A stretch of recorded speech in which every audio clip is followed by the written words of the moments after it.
Hello， 大家好！哇，咁快我哋就已經完成咗呢個1個月不停飛30日歐遊計劃。經過呢1個月之後呢，我頭髮已經係長成咁啦，咁所以我唯有戴翻頂帽。係啦，咁開始之前呢，我哋就重新整理一下我哋究竟去咗邊啲國家啦。首先我哋去咗愛沙尼亞、希臘、意大利嘅西西里島、馬耳他、西班牙同埋瑞士嘅。咁最後嘅第7個呢，其實就係荷蘭嚟嘅。本身我哋 plan 6個啦，去咗7個呢，其實就係因為我哋轉機飛翻芬蘭嘅時候呢，俾荷蘭航空 KLM cancel 咗我哋嘅航班，所以就被逼留咗喺荷蘭多3日嘅時間。係啦，係咁，我哋今日咧主要係做一個小總結，俾翻呢個對我哋嚟講都幾漫長嘅 trip。咁所以今日我哋主要咧就會分享翻我哋今個月可能一啲嘅開銷啊，一啲嘅經歷啊，又或者一啲俾有打算去歐遊嘅朋友一啲嘅 tips 嘅。咁首先第一樣要同大家講嘅咧就係行程嘅規劃啦。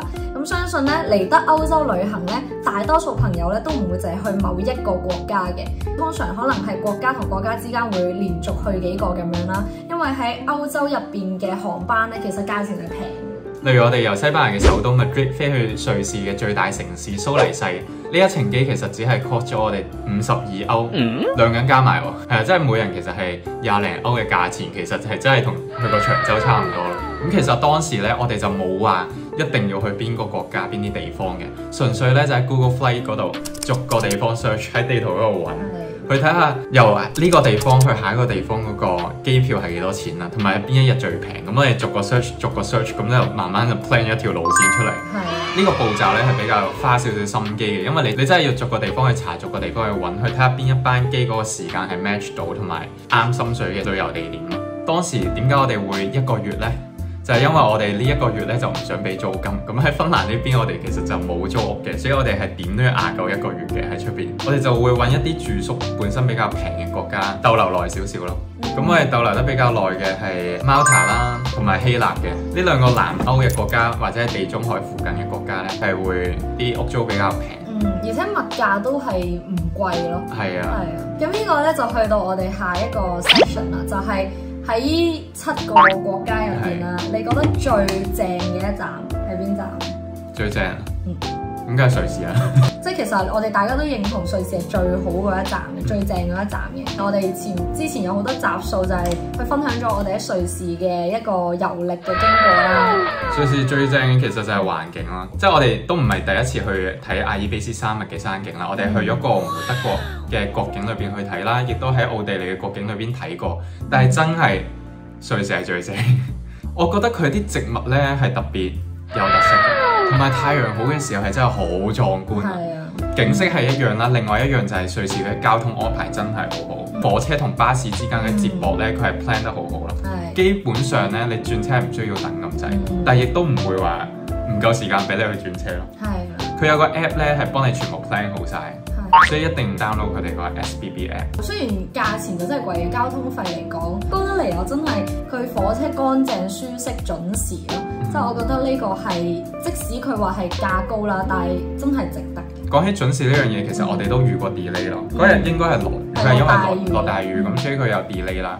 咁但係就算有 delay 都好，佢會有工作人員安排喺附近。佢真係企咗好多人喺度去幫手咯。但係反而我哋去丹麥嘅時候咧，亦都發生咗 delay 嘅情況，就係地鐵 delay。機場地鐵咯，係真係好多遊客塞喺嗰度。係啊，咁但係咧係一個工作人員都冇㗎，得一個工作人員出現咗咧，睇咗我哋想去目的地，佢就話：哦，你喺度等啦。咁佢就消失咗啦。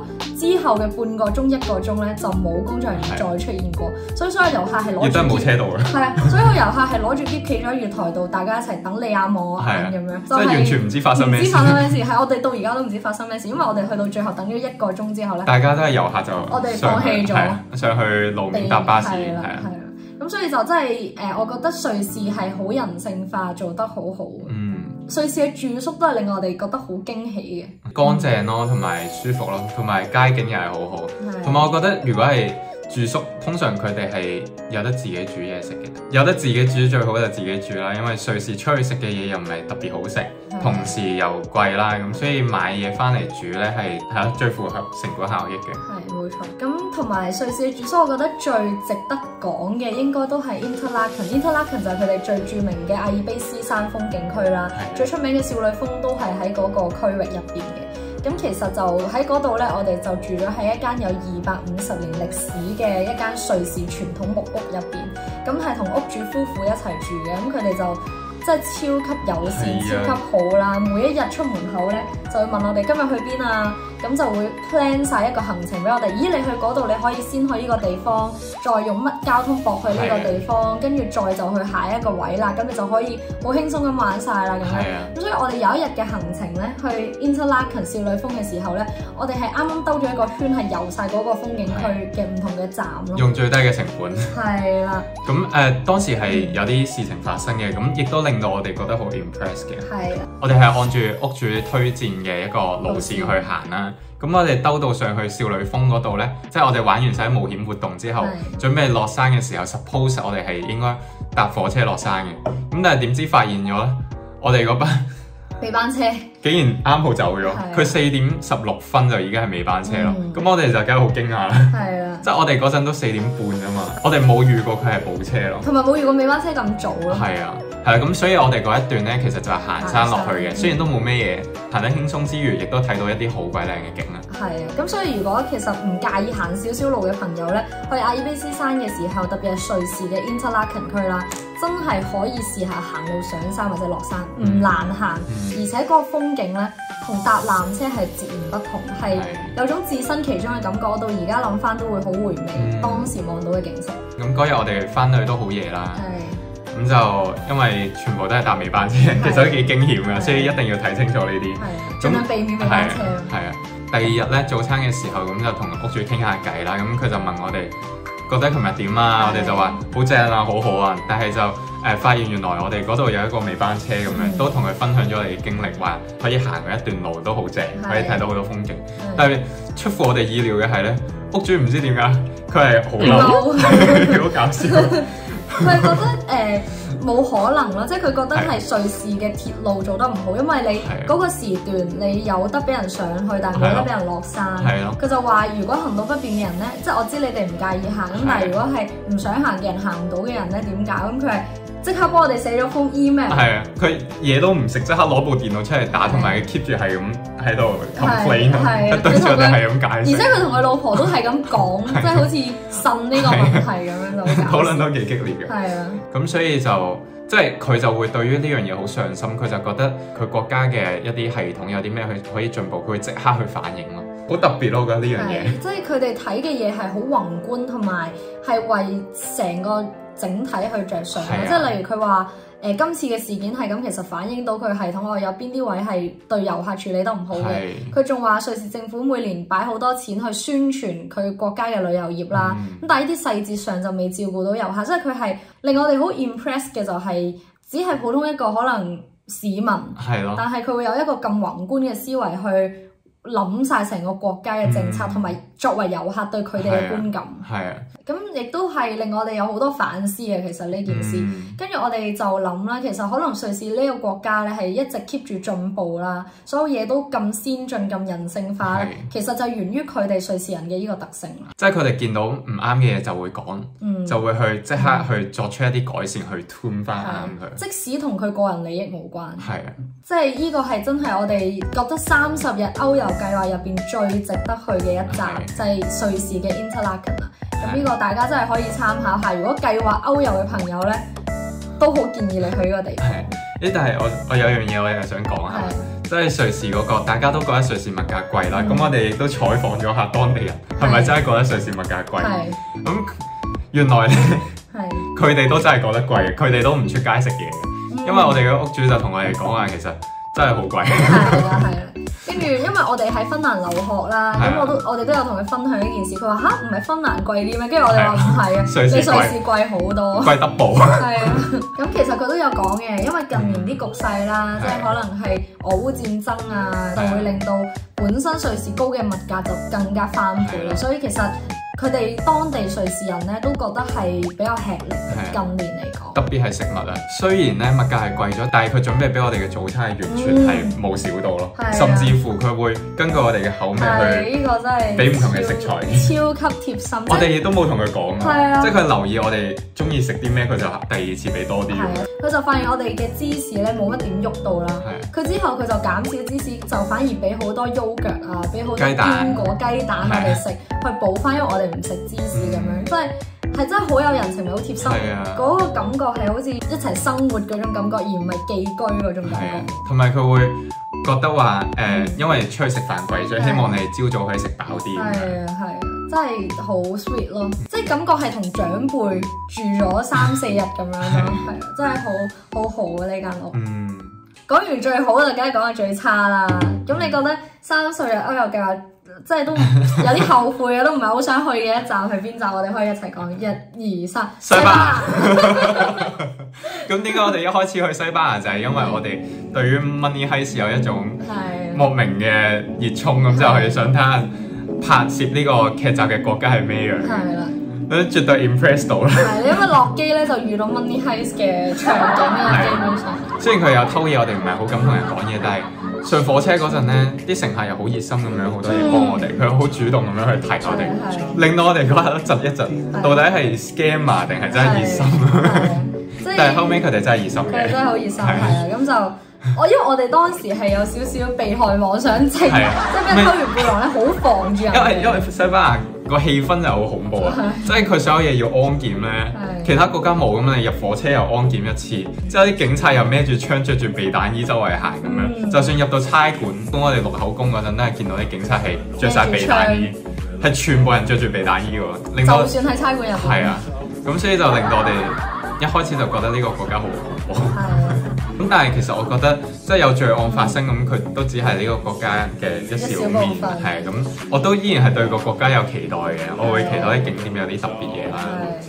令到我哋最失望嗰樣嘢，其實就係 Airbnb 個屋主。係啦，因為其實我哋當時一落機俾人偷咗背囊啦，咁事後就喺當地警方嘅幫助下，就好快揾得翻啦，咁都好感恩嘅。大家想知道詳情就可以睇翻呢度。呢度係啦，係啦，咁其實當時我哋揾翻背囊就都幾安心嘅，但係跟住落嚟嘅事就反而令我哋更加辛苦啊，因為嗰陣時間其實都唔係話特別夜啦，大概係可能11、2點嗰種時間，因為Airbnb 屋主就係咁催我哋，就話你哋到未？我哋要瞓覺啦，咁樣即係開唔到門俾你啦，咁樣。咁我哋就同佢講咗呢個情況，我哋而家喺差館喎，我哋錄緊口供喎，因為俾人偷咗嘢。跟住佢就我唔理啊，反正你到唔到，我今晚唔開門俾你㗎，我哋要瞓覺。即係佢係好決絕嘅，就我而家要瞓覺。係啊。你聽日先嚟啦。咁我都理解嘅，因為佢話佢第二日要翻工啊嘛。然而就好似唔係嘅，佢全日都屋企入邊嘅。佢亦都唔係翻工，佢攤喺度玩手機，同埋玩狗。係啦，咁我哋當時就好病啦，呢個我哋個人問題，俾人偷嘢都係我哋個人問題。但係當時嘅情況，我哋就 book 咗 Airbnb，但係都被逼喺機場瞓地、瞓街瞓咗一晚咯。係，不過其實我都即係我原先係覺得係我哋問題嘅，因為即係我哋唔好彩，同埋我哋 book 到咁夜，係自己疏忽俾人偷嘢。係，但係之後嘅相處都唔係話特別愉快咯。係，佢間屋竟然個廁所個馬桶係冇廁板嘅，係唔係個蓋喎？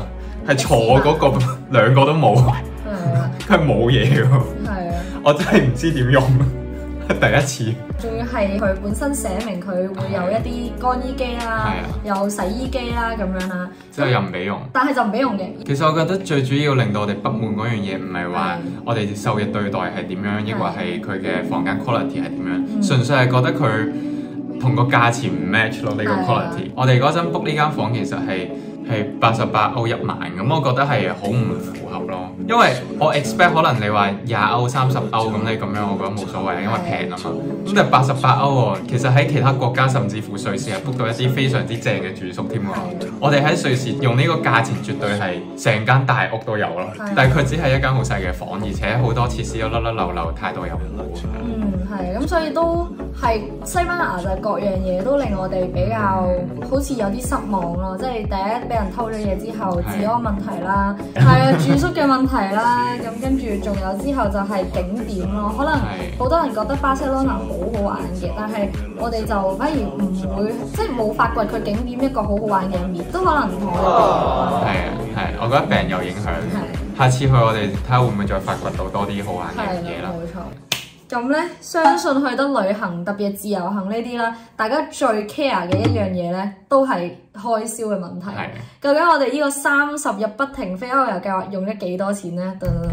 咁今次我哋計算總開銷咧，其實主要都係計咗機票同埋住宿嘅。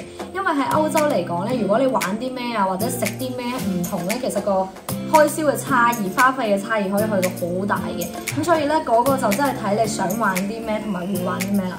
咁我哋今次咧就只係計算一啲交通同埋住宿嘅費用俾大家做個參考嘅啫。交通方面，除咗航班之外咧，我哋仲計咗第一程由 Helsinki 去他連嘅郵輪飛啦，咁同埋一啲跨城市嘅交通，即係提早買定飛嘅交通，我哋都計埋喺入邊嘅。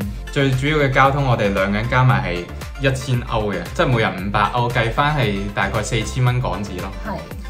最貴嘅其實咧就唔係飛機，最貴係瑞士個 Swiss Pass 火車。咁但係呢個係抵買嘅，因為瑞士個 Swiss Pass 我哋每人100幾歐，咁6日無限 travel， 咁呢個係都要俾㗎啦。係啦，其實基本上已經係玩盡瑞士啦，你邊個城市都可以去到用火車。Swiss Pass 佢係包埋市內啲巴士啊、tram 啊，甚至部分纜車佢都包。即係第二個交通最大開銷咧，反而咧又係火車喎，竟然唔係飛機，係西班牙嗰個巴塞羅那去 Madrid 嘅火車。即係短短呢個城市竟然花咗我哋45歐，係兩個人加埋90歐。咁咧，我哋而家就 show 一份我哋嘅總表，交通開支嘅總表俾大家睇下啦。OK。詳情可以睇翻下邊個 blog。咁住宿方面咧，我哋兩個人成個月係使咗1700蚊歐元嘅嘢，即係大概14,000蚊港紙啦，每人7000蚊咯。一個月。係歐洲。係咯 ，OK 啦。仲有瑞士呢啲高消費國家。點樣可以令到個成本降得咁低呢？其實我哋啱講嗰個價呢，係冇計我哋用嘅一啲 coupon 同埋 discount 嘅。係。咁呢度咧都有一個 tips 俾大家啦，就係咧，如果你俾 Airbnb 嘅屋主咧，佢 cancel 咗你個booking 嘅話咧，其實咧你係可以同客服去講啦，佢係會俾翻一啲嘅現金券你去用喺下一次嘅 booking 嗰度嘅。咁有時可能佢 cancel 咗你間屋啦，佢係唔會主動俾現金券你嘅。係。咁呢個時候咧就要自己去同個 customer service 去溝通，甚至你可以同佢講就話我想要翻呢個 quality 嘅呢個價錢嘅。喺呢個區域嘅，你都可以叫佢揾埋呢啲房源俾你，咁就亦都係佢會幫你為你提供嘅協助咯。我哋呢個 trip 係俾人 cancel 咗2次嘅，佢每次都係最多可以俾150歐咯。係，即係有時酒店就真係口同鼻拗。係啦，反而 Airbnb 就你可以做到呢樣嘢。另外咧就係喺歐洲搭飛機咧，如果有啲 delay 或者 cancellation 咧，係可以得到賠款嘅。想知道更加多關於點樣去 claim 賠款嘅話咧，都可以睇翻我哋另外一條影片去詳細講。我哋喺俾人 delay 咗2日之後，係點樣 claim 到800歐嘅賠償嘅。咁亦都係因為有呢個 commission。咁亦都係因為有呢個賠款同埋 reimbursement 咧，就令到我哋喺阿姆斯特丹嘅 stay 咧係完全免費嘅，甚至乎係令到我哋呢個 trip 嘅 cost 更加低添咯。係啦，今日我哋嘅30日歐遊計劃分享咧就去到呢度啦。唔知大家咧對於歐遊仲有冇啲咩想知嘅咧？如果有嘅話咧，都歡迎大家下邊留言。咁如果你中意我哋嘅影片，就記得 like、subscribe 同埋留低 comment 啦。咁我哋下次再見，拜拜。